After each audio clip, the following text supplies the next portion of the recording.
Hey, how's it going, art nerds? Welcome to another video by me. Did you hit the subscribe button? Nice. And boy, have I got a video for you guys today. I don't know why I said it like that. Like it was exciting or something. I don't know. I just got a video for you today. It's not anything special than what we've done on this channel before. But, you know, anyways, now I'm just wasting time. But yeah, before we get booty butt deep into the topic of this video, I want you guys to watch this clip right here real quick. So I met with him. He was super cool.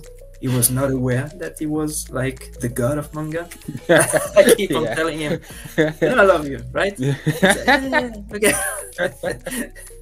Okay, nerds, what you just saw was a panel interview of the author of the manga Radiant, Tony Valente, conducted by the author of the manga Apple Black by Whyt Manga. If you want to watch the full interview, I'll put the link to the video in the description, if I remember, I hope. But anyways, why did I show you nerds that clip? Why does it relate to the topic of this video that I know you already read in the video title? Well, I'll tell you. In that clip, Tony Valente reminisces about his encounter with the god-tier final boss manga artist Yusuke Murata, who you may all know as the artist of One Punch Man and who returning viewers of mine might also know as the guy that Diddy marked Sims for.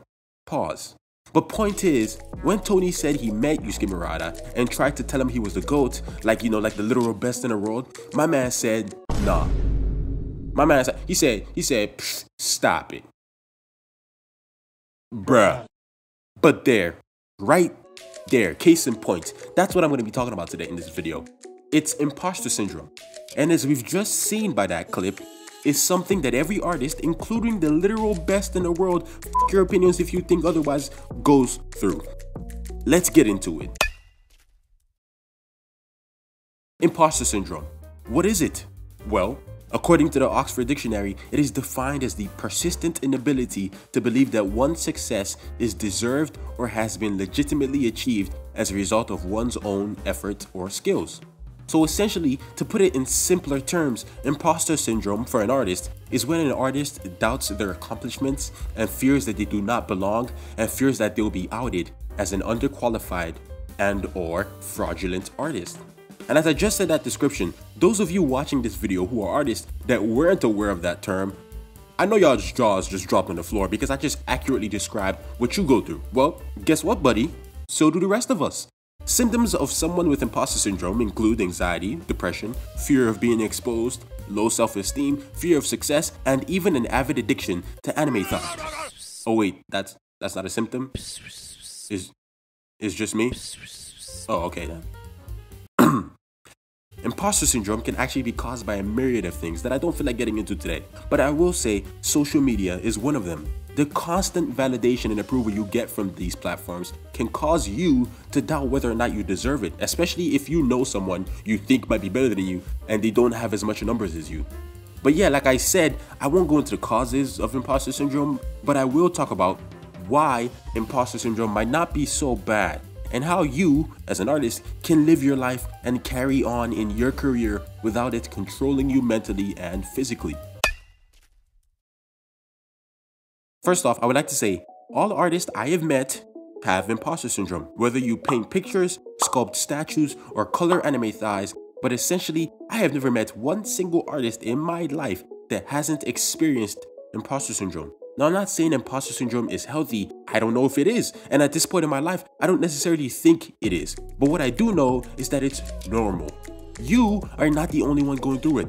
There's not only 5, 10, 100, 1,000, 100,000, but there are millions of people experiencing that annoying feeling of not being good enough, or feeling that feeling as though someone is gonna walk into a room and slap you in the mouth with a sock and point at you saying, "This motherfucker is an imposter. This motherfucker right here does not belong." Okay, but literally, no, I mean, unless you're an actual imposter, you know, like stealing someone else's work and framing it as yours, then it's not gonna happen. That's never gonna happen. The way I, Diddy Mark, personally see imposter syndrome is the feeling that I can always be better. Even if the whole world tells you you're amazing, you're not satisfied with it because you see within yourself that you are capable of more, and you know, I'd say that's a good thing. You know, we might think to ourselves deep down inside that oh shit, someone's gonna find me out. I may not be as good as, I might not be as great as they think I am, and that's classic imposter syndrome right there. But let me tell you this, anybody who wants to get somewhere, or even great people who have gotten to that somewhere, have that. I would argue you can't achieve greatness unless you have that feeling to some level. Otherwise, how are you going to keep striving to get your skills to the level where you feel like you're not an imposter anymore? Now, before I end this video, really quick, it may have seemed like I praised imposter syndrome, and that's not the case. I only simply suggested that you change your mindset on how you view it, because that's what I did. And as a result of that, it's helped me a lot. But did Mark still have imposter syndrome? Yes, but it doesn't eat at me like it used to, and I'm genuinely making this video to help someone, even if it's just one person, feel better about themselves like I did. Now, the fact of the matter is, imposter syndrome sucks. So don't think I praised it or said it's something you should enjoy, because I didn't, and it's not. So really quick, even if after doing everything I recommended in this video so far, and imposter syndrome is still a bitch for you, let me recommend some ways of how to overcome it. First off, don't look at your success or achievements as luck or something that happened by coincidence. Look at it as something that you earned through hard work, because most of the time it is. But also, don't attribute your success to skill, because we all know by now, especially considering what we talked about in my previous video, that success in art isn't purely as a result of skill. Because there are many artists who are more skilled than the famous rich ones that are out of work.